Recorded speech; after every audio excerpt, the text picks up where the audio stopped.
आज डाउटनेट आप डाउनलोड करें।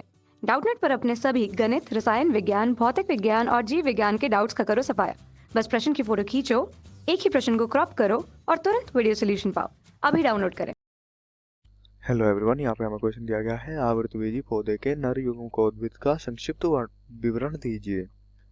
तो जो आवृतबीजी पौधे होते हैं उनमें जो नर युग्मकोद्भिद होते हैं उसका विवरण देना है। तो जैसे कि हम जानते हैं परागकोश के स्फुटन के समय जो मध्य स्तर व टेपिटम होती है वो क्या हो जाती है, नष्ट हो जाती है। तो क्या होता है जब परागकोश स्फुटित होता है या स्फुटन के समय क्या हो जाता है, जो मध्य स्तर होता है, मध्य स्तर एवं टेपिटम, टेपिटम क्या हो जाता है, ये दोनों स्तर क्या हो जाते हैं, नष्ट हो जाते हैं। इस प्रकार क्या होता है, परागकोश भित्ति में केवल बाह्य त्वचा व अंतः त्वचा रह जाती है। तो इस प्रकार क्या होता है, जो परागकोश की भित्ति होती है उस भित्ति में क्या हो जाती है, केवल बाह्य व अंतः त्वचा क्या हो जाती है, बाह्य व अंतः त्वचा क्या हो जाती है, शेष रह जाती है। क्या रह जाती है, शेष रह जाती है। प्रायः परागकोश का स्फुटन अनुदैर्घ्य दरारें बनने से होता है। अब जो परागकोश का जो स्फुटन होता है वो क्या होता है, जब यहाँ क्या होती है, अनुदैर्घ्य दरारें पड़ती हैं। क्या पड़ती हैं, अनुदैर्घ्य दरारें। तो परागकोश का जो स्फुटन होता है वो अनुदैर्घ्य दरारें पड़ने से होता है। अनुदैर्घ्य दरारें पड़ने से क्या होता है, परागकोश का स्फुटन होता है, जो प्रायः दो परागधानियों के मिलने के स्थान पर होती हैं। जो प्रायः क्या होती हैं, जो परागधानी होती हैं, तो जहां पर ये परागधानी मिलती है वहीं पर क्या होता है, ये अनुदैर्घ्य दरारें पड़ जाती हैं। कभी कभी अग्र दरारों अथवा छिद्रों से भी परागकोशों को स्फुटन होता है। कभी कभार क्या होता है, जो छिद्र उपस्थित होते हैं उनमें, पराग कणों में या परागकोशों में, उनसे भी क्या हो जाता है, स्फुटन हो जाता है। स्फुटन के फलस्वरूप क्या होता है, परागकण स्वतंत्र हो जाते हैं। अब क्या होता है, जब स्फुटन होता है तो उसके फलस्वरूप क्या होता है, जो परागकण होते हैं ये परागकण क्या हो जाते हैं, स्वतंत्र हो जाते हैं। क्या हो जाते हैं, स्वतंत्र हो जाते हैं।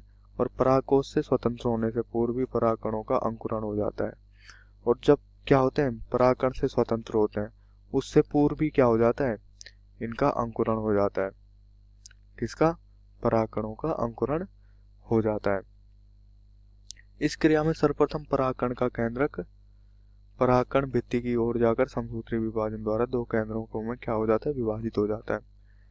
इस क्रिया में क्या होता है, सर्वप्रथम जो परागकण का केंद्रक होता है, क्या होता है, जो परागकण का केंद्रक होता है परागकण भित्ति की ओर जाकर, तो ये क्या करता है, जो परागकण की भित्ति होती है इसकी ओर जाता है और समसूत्री विभाजन द्वारा दो केंद्रकों में क्या हो जाता है, विभाजित हो जाता है। तो इस केंद्रक में क्या होता है, समसूत्री विभाजन होता है जिससे ये क्या हो जाता है, दो केंद्रकों में विभाजित हो जाता है। इनमें बड़े केंद्रक को वर्धी केंद्रक या नली केंद्रक कहते हैं।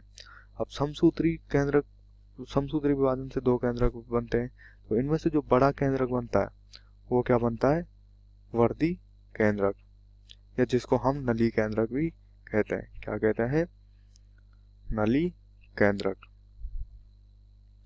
तथा छोटे केंद्रक को जनन केंद्रक कहते हैं। तथा जो दूसरा केंद्रक बनता है वो क्या कहलाता है, जनन केंद्रक।